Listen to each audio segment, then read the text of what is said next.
بسم اللہ الرحمن الرحیم۔ السلام علیکم ورحمۃ اللہ وبرکاتہ۔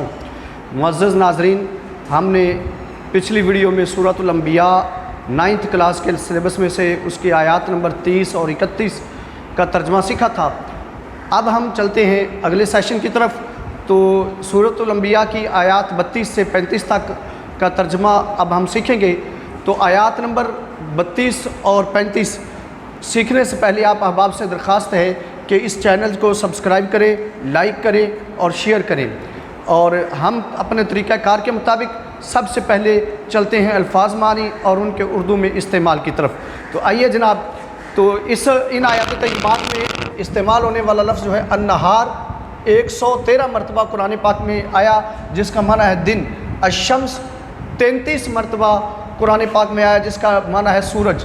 سقفاً 4 مرتبہ قرآن پاک میں آیا، جس کا معنی ہے چھت۔ محفوظاً 44 مرتبہ قرآن پاک میں آیا، جس کا معنی ہے محفوظ۔ آیات 382 مرتبہ قرآن پاک میں آیا، جس کا معنی ہے نشانیاں۔ معرضون 79 مرتبہ قرآن پاک میں آیا، جس کا معنی ہے منہ پھیرنے والے۔ الذی اسم موصول ہے جو 1464 مرتبہ قرآن پاک میں آیا، جس کا معنی ہے وہ جو۔ خلق 261 مرتبہ قرآن پاک میں آیا، جس کا معنی ہے اس نے پیدا کیا۔ اللیل 92 مرتبہ قرآن پاک میں آیا، جس کا معنی ہے رات۔ القمر 27 مرتبہ قرآن پاک میں آیا، جس کا معنی ہے چاند۔ فلک 25 مرتبہ قرآن پاک میں آیا، جس میں اس کے دو معنی ہیں، ایک معنی ہے آسمان اور دوسرا معنی ہے مدار۔ مدار کہتے ہیں دائرے کا وہ اردا گرد سرکل جس کے اندر جو ہے کوئی چیز گھومتی ہے، اس کو مدار کہتے ہیں۔ یسبحون وہ تیرتے ہیں۔ بشر انسان، قبل کا آپ سے پہلے، الخلد ہمیشگی، متا آپ انتقال کر جائیں۔ اب بشر کا لفظ جو ہے، یسبحون کا جو لفظ ہے 92 مرتبہ قرآن پاک میں استعمال ہوا۔ فلک 25 مرتبہ استعمال ہوا۔ قبل کا 294 مرتبہ استعمال ہوا، جس کا معنی ہے آپ سے پہلے۔ الخلد 87 مرتبہ استعمال ہوا، جس کا معنی ہے ہمیشگی۔ متا میم واؤ موت 165 مرتبہ استعمال ہوا، آپ انتقال کر جائیں۔ نفسن کا لفظ جو ہے وہ 298 مرتبہ استعمال ہوا، جس کا معنی ہے جان۔ ذائقہ یہ لفظ قرآن پاک میں 6 مرتبہ استعمال ہوا اور اس کا معنی ذائقہ ہی ہے، چکھنا۔ نبلو ہم آزمائیں گے 38 مرتبہ 38 مرتبہ قرآن پاک میں استعمال ہوا۔ الشر 31 مرتبہ قرآن پاک میں استعمال ہوا، جس کا معنی ہے برائی۔ الخیر 196 مرتبہ قرآن پاک میں آیا، جس کا معنی ہے بھلائی۔ فتنۃً 60 مرتبہ قرآن پاک میں آیا، جس کا معنی ہے آزمائش۔ ترجعون 104 مرتبہ قرآن پاک میں آیا، جس کا معنی ہے تم واپس لوٹائے جاؤ۔ یہ تھے آیات طیبات کے الفاظ اور معنی۔ اب چلتے ہیں ان کے اردو استعمال کی طرف۔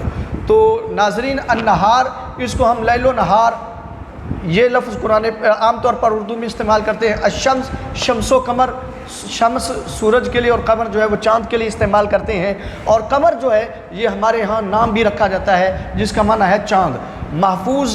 محفوظ حفظ حافظ یہ لفظ جو ہے وہ ہم عام طور پر اردو میں استعمال کرتے ہیں۔ آیات نشانیاں، آیت کی جمع ہے، اور آیت قرآن پاک کا وہ گول دائرہ جس کے اندر نمبر لکھا ہوتا ہے، جس پہ کا مطلب ہے کہ یہاں پہ ایک جملہ مکمل ہو گیا، اس کو بھی آیت بولتے ہیں۔ اور اس کائنات کے اندر پھیلی ہوئی اللہ تبارک و تعالیٰ کے جتنی نشانیاں ہیں ان کو بھی آیت، ایک نشانی کو آیت کہیں گے اور ایک سے زیادہ نشانیاں جو ہیں اس کو آیات کہیں گے۔ معرضون منہ پھیرنے والے، اعراض کرنا۔ اعراض کا لفظ جو ہے اردو میں استعمال ہوتا ہے۔ خلق کا تخلیق، خلق یہ لفظ جو ہے قرآن پاک میں استعمال ہوا اور اردو میں آتا ہے۔ خلق اور تخلیق دونوں طرح سے یہ جو لفظ استعمال ہوتا ہے۔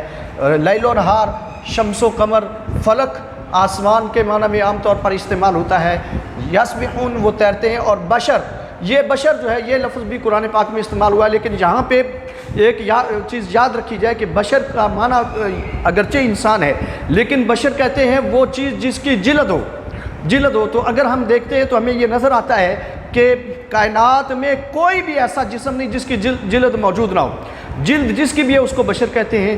چہرے مہرے والا بشر کہلاتا ہے، جس کے جسم کے اعضاء ہوں اس کو بشر کہتے ہیں۔ اور یہ جو ہمارے یہاں عام طور پر جھگڑا ڈالا جاتا ہے کہ کیا حضور بشر تھے یا نور تھے، کیا تھے، تو حضور نبی کریم صلی اللہ علیہ وسلم نور بھی ہیں اور بشر بھی ہیں، کیونکہ نور اور بشر دونوں اپوزٹ نہیں ہیں، یہ دونوں صفات ہیں جو کسی بھی ایک شخص کے اندر پائی جا سکتی ہیں۔ یہ کہنا کہ بشر تھے نور نہیں تھے یا نور تھے بشر نہیں تھے، یہ فضول جھگڑا ہے۔ یا تو یہ ڈیفائن کیا جائے، ثابت کیا جائے کہ نور اور بشر دونوں اپوزٹ ہیں، کہ ایک ہی شخصیت میں ایک ہی ذات میں دونوں صفتیں اکٹھی نہیں ہو سکتی، تو پھر تو یہ جھگڑا ہو جائے گا درست۔ لیکن دنیا کی کسی ڈکشنری میں نور کا اپوزٹ متضاد بشر نہیں ہے، اور نہ ہی کہ دنیا کی کسی ڈکشنری میں بشر کا متضاد یا اپوزٹ جو ہے وہ نور ہے۔ نور و بشر کا جھگڑا جو ہے وہ فضول ہے۔ رسول کریم صلی اللہ علیہ وسلم نور بھی ہیں اور بشر بھی ہیں، کہ یہ دونوں صفتیں ہیں، اور دو صفتوں کا اجتماع ایک ہی شخصیت کے اندر ہو سکتا ہے، دونوں صفتیں جمع ہو سکتی ہیں، تو لہٰذا یہ جھگڑا کرنا فضول ہے، اور اس جھگڑے کے اندر پڑنا بھی فضول ہے، بلکہ وقت کا ضیاع ہے۔ قبل یہ لفظ 294 مرتبہ استعمال ہوا، اور قبل جو ہے اس سے قبل کہ میں یہ کام کروں، یہ قبل کا لفظ جو ہے وہ ہم عام طور پر اردو میں استعمال کرتے ہیں۔ خالد خلد، یہ خالد ہمارے ہاں ایک نام بھی رکھا جاتا ہے ہمیشہ رہنے والا، تو یہ جو ہے خلد ہمیشگی کو کہتے ہیں، تو یہ اردو میں استعمال ہوتا ہے۔ موت کا لفظ اردو میں استعمال ہوتا ہے، نفس کا لفظ اردو میں استعمال ہوتا ہے، ذائقہ کو ہم اسی طرح سے استعمال کرتے ہیں۔ نبلو جو ہے یہ بلا سے بنا، اور بلا کہتے ہیں آزمائش کو، اور شر شریر یہ دونوں لفظ جو ہے اردو میں استعمال ہوتے ہیں۔ خیر اور انشاءاللہ خیر کو بھی یہ لفظ جو ہے وہ پنجابی میں بھی استعمال ہوتا ہے۔ فتنہ آزمائش، فتنہ جو ہے یہ بھی عام طور پر استعمال ہوتا ہے۔ رجوع، راجع، مرجوع، یہ تینوں لفظ جو ہے وہ اردو میں استعمال ہوتے ہیں، جس کا مطلب ہے واپس پلٹنا، واپس آنا کسی چیز کی طرف۔ تو ناظرین اب ہم چلتے ہیں ان آیات طیبات کے ترجمے کی طرف۔ اللہ تبارک و تعالیٰ نے فرمایا وَجَعَلْنَا فِي الْأَرْضِ رَوَاسِيَ، اور ہم نے بنایا زمینوں کے اندر پہاڑوں کو، ان تمیدہ بہم، کہ کہیں وہ ہلنے لگ جائیں، وَجَعَلْنَا فِيهَا فِجَاجًا سُبُلًا لَعَلَّهُمْ يَهْتَدُونَ، اور ہم نے اس میں راستے بنائے اس امید پر کہ وہ کھلے راستے بنائے اس امید پر کہ وہ ہدایت پائیں۔ وَجَعَلْنَا السَّمَاءَ سَقْفًا مَحْفُوظًا، یہ آیت طیبہ ہے، اور ہم نے آسمان کو بنایا محفوظ چھت۔ یہ اللہ تبارک و تعالیٰ کی کاریگری ہے کہ اللہ تبارک و تعالیٰ نے آسمان کو بطور چھت کے بنایا، لیکن دنیا کائنات کے اندر یہ اللہ تبارک و تعالیٰ کی اس کاریگری کی مثال، بلکہ اللہ تبارک و تعالیٰ کی کسی کاریگری کی مثال نہیں، لیکن یہ وہ کاریگری ہے کہ جس کی مثال جو ہے وہ ڈھونڈنا بھی جو ہے وہ عبث ہے، فضول کام ہے۔ کہ دیکھیے کائنات کے اندر جتنی بھی چھتیں ہیں، کوئی بھی چھت ایسی نہیں جو کسی سہارے کے بغیر کھڑی ہو، کوئی بھی چھت بغیر سہارے کے کائنات کے اندر نہیں کھڑی ہوتی، اور آسمان اللہ تبارک و تعالیٰ نے اتنی بڑی چھت بنا دی اور بغیر سہارے کے بنا دی۔ یہ اللہ کی کاریگری نہیں کہ سہارا بھی کوئی نہیں، نیچے ستون بھی کوئی نہیں، اور چھت بھی قائم ہے۔ لیکن یہاں پہ علامہ محمد اقبال رحمۃ اللہ تعالیٰ علیہ نے جب اس کے اندر غور کیا تو مفکر اسلام ڈاکٹر علامہ محمد اقبال رحمۃ اللہ تعالیٰ علیہ کی محبت کی روح جو ہے وہ پھٹکتی ہے۔ تو اس وقت جو ہے وہ علامہ محمد اقبال رحمۃ اللہ تعالیٰ علیہ بڑے پیارے الفاظ استعمال کرتے ہیں۔ آپ فرماتے ہیں کہ ہو نہ یہ پھول تو بلبل کا ترنم بھی نہ ہو نہ یہ پھول تو بلبل کا ترنم بھی نہ ہو، چمن دہر میں کلیوں کا تبسم بھی نہ ہو، چمن دہر میں کلیوں کا تبسم بھی نہ ہو، نہ یہ ساقی ہو تو پھر میں بھی نہ ہو، خم بھی نہ ہو، نہ ہو یہ ساقی ہو تو پھر میں بھی نہ ہو، خم بھی نہ ہو، خیمہ افلاک آسمان کا خیمہ جو ہے، یہ اتنا بڑا خیمہ آسمان کا جو ہے کا ایستادہ اسی نام سے ہے کہ لوگوں اگر تم نے اس آسمان کے ستون کو ڈھونڈنا ہے کہ وہ کون سا ستون ہے، سہارا ہے کہ جس کے سہارے سے، جس کی بنا پہ یہ آسمان جیسی بہت بڑی چھت کھڑی ہے، وہ سہارا ڈھونڈنا ہو تو پھر آؤ میں تمہیں ایک پتہ بتاتا ہوں وہ سہارا کیا ہے۔ فرماتے ہیں خیمہ افلاک کا استادہ اسی نام سے ہے،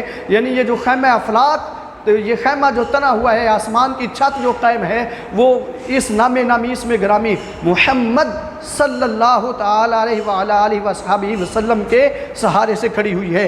خیمہ افلاک کا ایستادہ اسی نام سے ہے، نبض ہستی تپش آمادہ اسی نام سے ہے، مطلب کہ یہ کائنات اگر چل رہی ہے، اس کائنات کی نبض تو وہ اسی نام نامی کی برکت سے ہے۔ بہرحال اللہ تبارک و تعالیٰ نے تو ہمیں یہ بتایا وَجَعَلْنَا السَّمَاءَ سَقْفًا مَحْفُوظًا، ہم نے آسمان کو چھت بنایا محفوظ، وہم عن آیاتہا معرضون، اور وہ لوگ اس کی آیتوں سے اعراض کرنے والے ہیں، منہ پھیرنے والے ہیں۔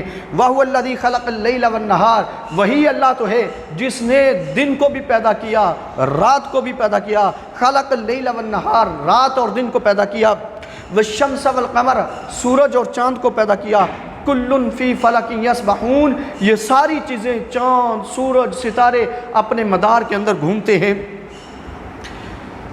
وَمَا جَعَلْنَا لِبَشَرٍ مِّن قَبْلِكَ الْخُلْدَ، اے پیارے نبی صلی اللہ علیہ وسلم، یہ لوگ آپ کو تانا دیتے ہیں کہ جو ہے موت کا، تو آپ سے پہلے بھی ہم نے کسی کو ہمیشگی نہیں دی۔ یعنی موت وہ عمل ہے جو نبیوں پہ بھی آتی ہے، کوئی بھی نبی اس کائنات میں ایسا نہیں جس کو موت نہ آئی ہو سوائے حضرت عیسیٰ علیہ السلام کی، اور حضرت عیسیٰ علیہ السلام کو بھی موت آنی ہے، یہ نہیں کہ وہ آ گئی ہے بلکہ آنی ہے، اور موت سے وہ بھی محفوظ نہیں ہوں گے۔